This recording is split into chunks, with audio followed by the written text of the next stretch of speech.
Ano po siya, street food siya sa Thailand, sir. Ah, beef. Kala ko tiger, bossing, kasi may tiger doon, oh. Single or taken? Malapit na maging taken, sir. Doon Ako sa yung sasagot sa kanya, sir. Ah, ikaw pala nililigawan. Yes, sir. Ayun, no. Pag nag-million views to, sasagutin mo na siya, bossing. Opo, sir. Pag nag-million views na, panoorin nyo na itong lahat.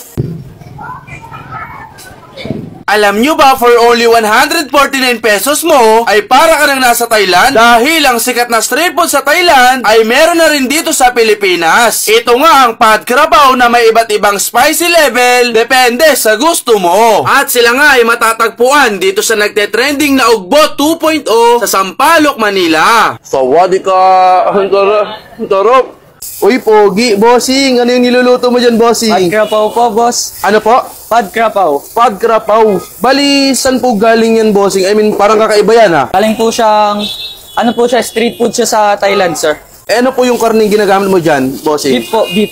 Ah, beef. Kala ko tiger, bossing, kasi may tiger doon, oh. Hindi po ba tiger yan, bossing? Hindi po, hindi. Ah, beef pala.